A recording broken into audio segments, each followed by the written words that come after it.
Today, introducing Asbestos Awareness Australia.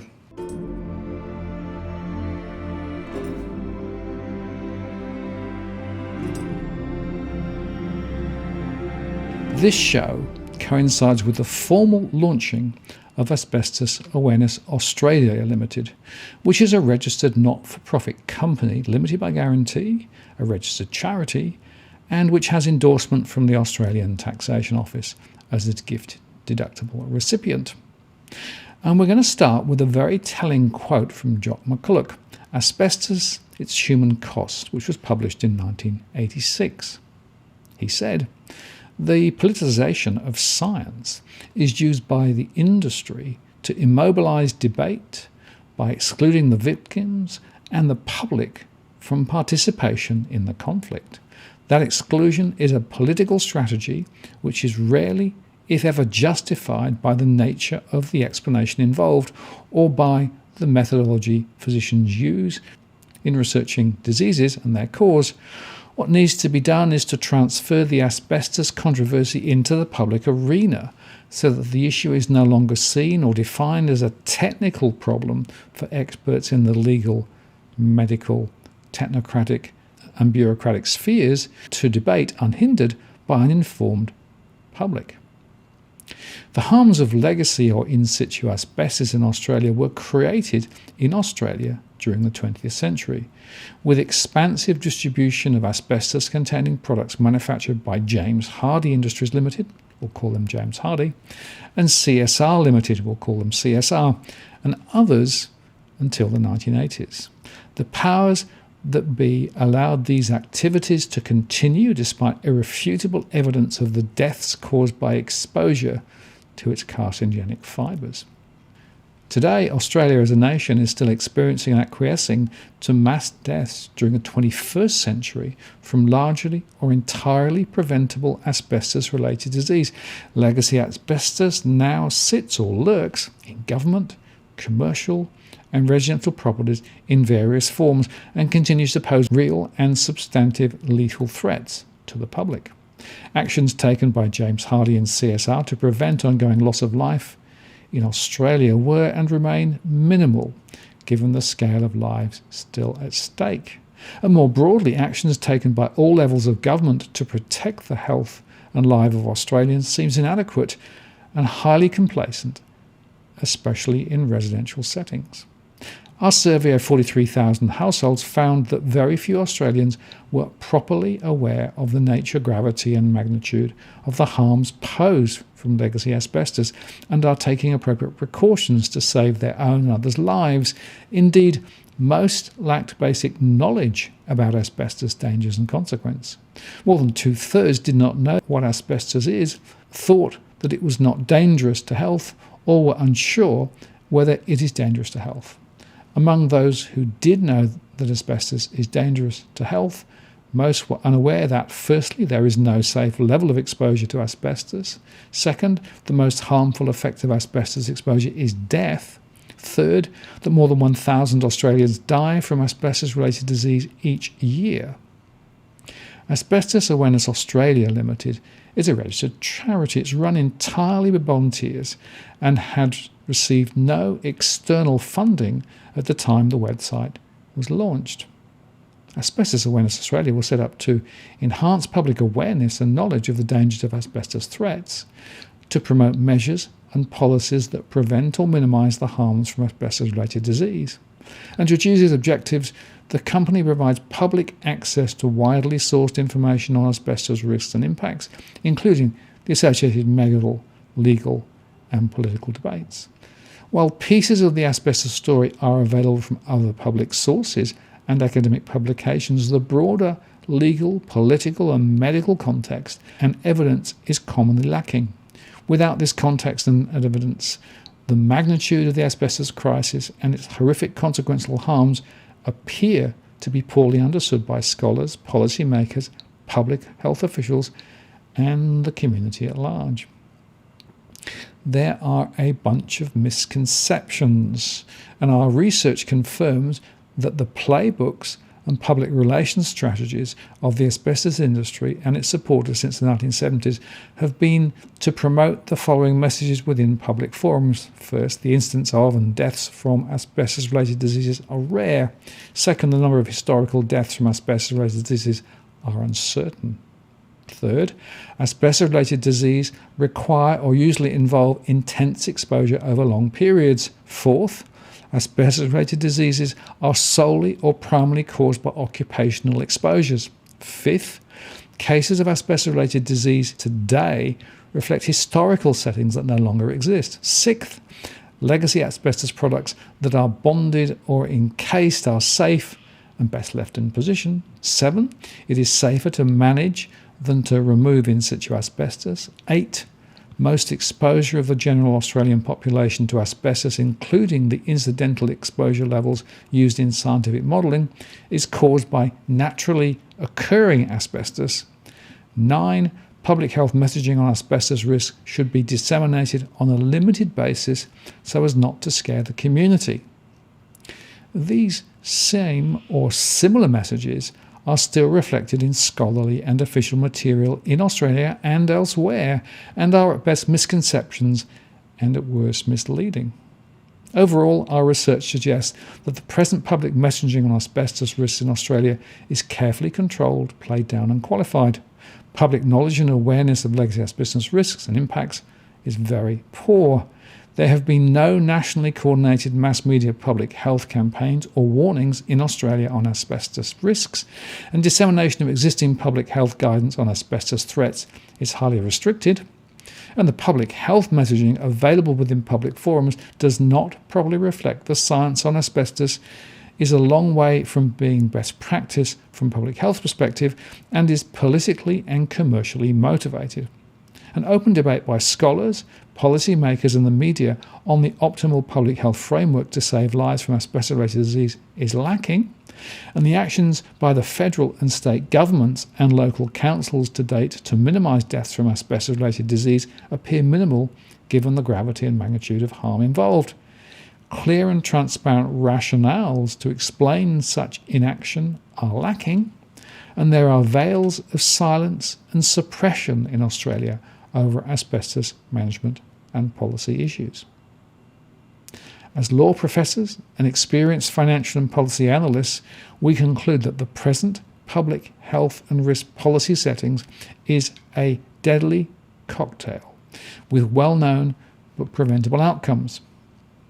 There's very poor level of public awareness of asbestos threats. There's inadequate regulation governing the handling and control of asbestos in residential settings. There's a lack of systematic identification, risk management and eradication of legacy asbestos around our built environment. Despite claims or implications to the contrary, there are no zero risk or safe policy or public health settings, including the present ones, to resolve the threats of legacy asbestos across Australia. Only less worse options that on balance save the most lives.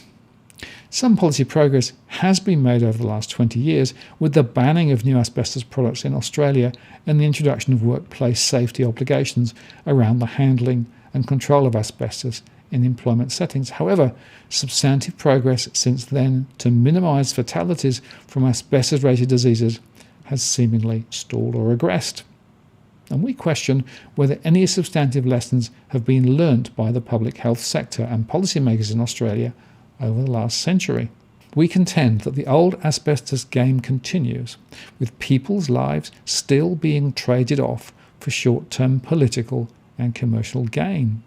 Our research suggests these trade-offs are rarely stated explicitly, but are instead carefully masked and or hidden from public view. For more than a century now, the scales of justice have allowed corporations and governments to largely sit by passively, while tens of thousands of Australians have died and continue to die from exposure to asbestos without transparent accountability and appropriate repercussions. It's shocking that many Australians still only find out about the consequences of harmful exposure to asbestos after they've been diagnosed with diseases that are statistically likely to kill them within months. At this point, victims have little hope to cling to because their disease has been among the most poorly funded of all cancers in Australia.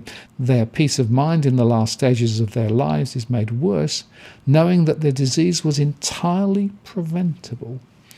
These sufferers might receive some compensation, but many do not, and the pool of uncompensated victims will likely increase over time as evidence of prior exposure sources becomes more difficult.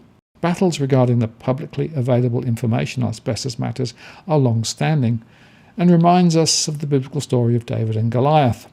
The resources, power and weapons of the industry and other moneyed interests are immense. In contrast, those who are willing or able to speak out unequivocally or advocate openly on behalf of unwitting victims appears to be weak and meagerly funded, at least outwardly so. We seek brave souls willing to help us speak truth to power and shift the focus to actions that serve the public interest. Our ultimate aim is to avoid senseless loss of life to preventable disease. The facts, evidence and science that necessitate urgent public health and policy action to save lives from asbestos-related disease are to hand and have been to hand for many decades.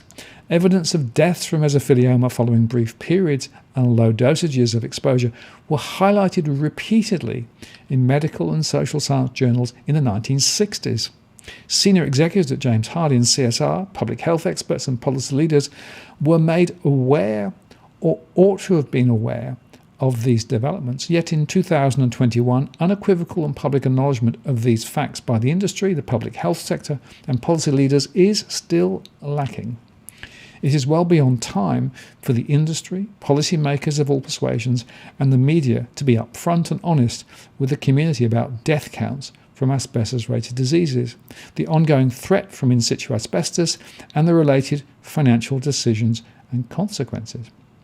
Public acknowledgement of asbestos matters is essential to pay proper respect to the tens of thousands of Australians who have died from this man-made disaster and to provide an appropriate baseline from which to consider optimal policy steps to save lives during the 21st century.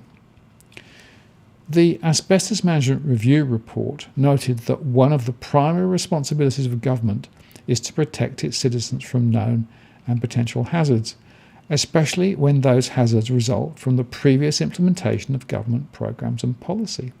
Despite the strength and candour of this view, Australia still lacks prudent and proportionate public health warnings and policy settings to prevent deadly exposure to asbestos.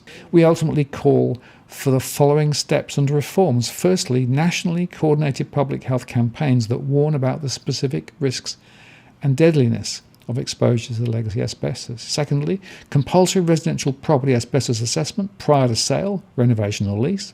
Third, legal requirements for residential property owners to have all asbestos removed by licensed professionals. Fourth, the introduction of interest-free loans, means tested, for residential property owners to support the removal of asbestos by licensed professionals. And fifth, urgent and firm commitments to eradicate asbestos from public, commercial and residential properties across Australia. These proposals are not new. The Asbestos Management Review made similar recommendations back in 2012. However, none of its key recommendations have been fully adopted other than the establishment of a federal coordinating body, the Asbestos Safety and Eradication Agency. Our research and experiences suggest opposition to our proposed measures and reforms is largely, if not entirely, centred on financial concerns. Yet the financial cost to remediate or eradicate legacy asbestos across Australia will be incurred at some point. The only questions are when, by whom, and the extent of suffering and deaths involved in the meantime. So the seminal questions now are: 1. When will the industry, federal and state leaders, the public health sector, lawyers, scholars and the media finally acknowledge the facts and evidence of the asbestos crisis unequivocally and publicly? Second, when will the industry, federal and state leaders and the public health sector take preventative actions that are prudent and proportionate given the scale of lives still at risk? The longer these steps take, the greater the accountability of these cohorts for the avoidable lives lost. As experienced researchers, we'll attempt to ensure ongoing debates that are respectful, well-informed and transparent. And do notify us of any error of fact, we will quickly rectify them. But if you have or are aware of additional material that should be referenced, made available or updated on the website, please let us know. Submitted facts or claims made in material provided should provide verifiable sources, state the assumptions made, and or indicate any conflicts of interest, including relevant external funding. And please note that we strongly refute assertions that asbestos matters can only be discussed by experts nominated by moneyed and political interests, particularly when these experts are anonymous and cannot be held to account for claims made. And we further reject the familiar response from these interested parties that any evidence or claim made on behalf of asbestos-related sufferers is overly emotional, is exaggerated or imbalanced, or can be readily dismissed as unscientific. Indeed, we wonder whether it is possible to truly convey or exaggerate the scale of unnecessary loss and suffering created by asbestos-related activities in Australia. Now turning to our content, the Asbestos Awareness Australia website begins by compiling and referencing content from publicly available sources and the medical, political, historical and legal literatures. We acknowledge the prior efforts and material of journalists, scholars, lawyers and others who've spoken out on asbestos-related matters over the last century, especially the work of Jock McCulloch, Geoffrey Tweedle and Matt Peacock. Publication of this material required and still requires courage, as many sources cite examples of the industry and its supporters providing funding or creating positions in return for silence, or using threats against or disparaging employees, researchers, doctors, lawyers and plaintiffs. Our researchers seek to analyse and contribute to the existing mosaic of information to better understand the nature and scope of the harms caused by asbestos-related disease in Australia, the reasons why the public is still so poorly informed about asbestos matters, the medical framework and commercial influences underpinning the present policy and public health settings around asbestos.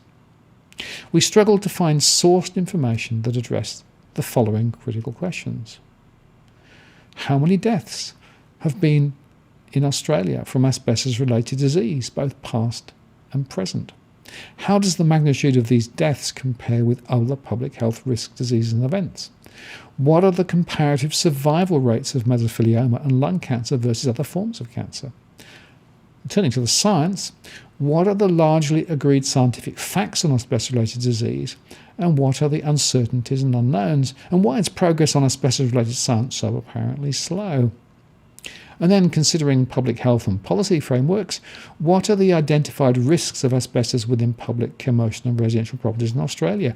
What are the concrete plans and commitments to manage and or eradicate legacy asbestos across Australia?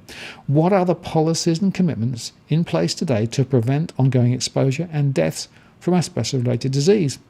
And to what extent are public health officials and medical researchers highlighting the dangers and consequences of asbestos threats? And what health guidance, warnings and advice around asbestos dangers is publicly available, and how effective is this material? And are the public health and safety policies and risk management practices around asbestos prudent and proportionate?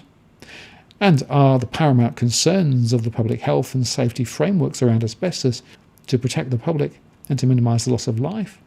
And what are the objective levels of awareness and knowledge of asbestos threats and consequences across the Australian community? And then turning to commercial interests, how much funding has been and is provided by companies that previously produced asbestos-containing materials to the industry for research of asbestos-related disease? How much funding has been and is provided by federal and state governments and by cancer bodies for research of asbestos-related diseases? What are the ongoing and long-term financial burdens of asbestos-related disease? And to what extent is the current information, guidance, public health and safety policy and research funding around asbestos still influenced by vested commercial and political interests? Now let me talk about truth-telling and the voice of sufferers. Because we've got to ask the question, have opportunities for truth-telling on asbestos matters occurred in Australia? Have the voices of those who are suffering from asbestos-related diseases or those who've died from these diseases been heard on national Australian platforms? Our research suggests all these topics have been suppressed within public forums and are barely discussed or not debated at all in academic circles. Most of the existing literature is limited to discussion on medical or compensation issues.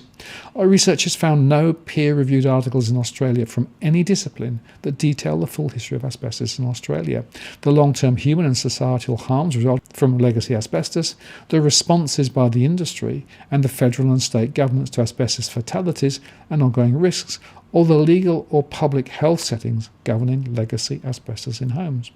Answering these questions, or at least acknowledgement of the need to publicly debate these matters, are fundamental to properly comprehending the true scale and burdens of the asbestos crisis and to save lives.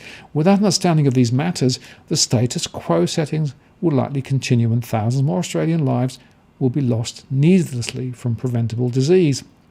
This belief forms the fire in the belly of our researchers and is the foundation driving the establishment of the company. Our primary aim is to prevent future occurrences of harmful exposure to asbestos and related deaths.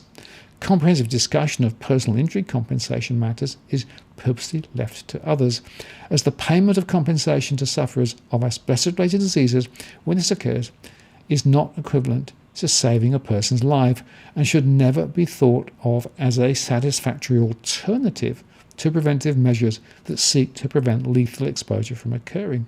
Given a choice, we doubt that any sufferer would opt for compensation rather than the chance to have more years with their family and loved ones.